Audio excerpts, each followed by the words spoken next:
Para sa akin yung pagiging grateful. Kasi pagka grateful ka, makukontento ka. Una sa lahat, siyempre, ito ang pagbabalik ng ating primetime queen. Kaya parang it's an honor na makasama ako sa kanyang pagbabalik. At siyempre, yung director natin, si Zig Dulay. Actually, si Direk Zig, nakatrabaho ko na sa mga independent films ng Cinemalaya. Masasabi ko na sobrang dami kong natututunan sa kanya. So, ayun, I'm grateful to be part of this show. Sobrang gaan. Lahat ng mga ka-eksena namin magagaling. Kaya hindi pwedeng hindi ka rin maghanda eh. Every eksena. At the same time, nag-enjoy kami kasi lahat talaga ng kasama namin dito mababait. Tsaka syempre, laging may kainan sa set. So, yun ang hindi mawawala. So, yun. Wala ako masabi kasi lahat talaga pinili nila na magagaling. Sobrang happy kasi ang sarap katrabaho ni Tita Marisa Delgado, syempre si Mario Rivera, Gabby Concepcion, lahat talaga.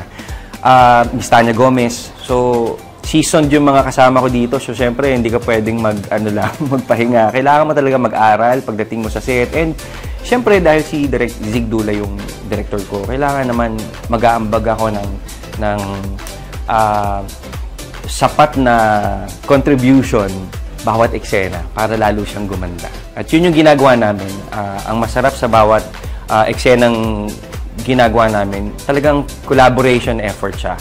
Naming mga artista, ng prod staff, syempre ng director, lahat-lahat. So, sigurado ako na lahat ng eksenang mapapanood nyo ay pinaghirapan namin at ibinigay namin ang buong puso.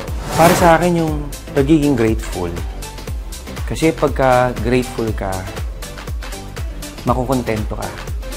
Pag grateful ka, yung maliit na bagay na ibinigay sa'yo or narating mo, magiging masaya ka na doon at hindi ka maghahangad ng mas higit pa doon. At kung sakaling may dumating na magandang bagay sa'yo, talagang ma-appreciate mo siya. Tsaka, meron pa, mahalin natin yung buhay natin. Kasi yung buhay natin, isang beses lang yan eh.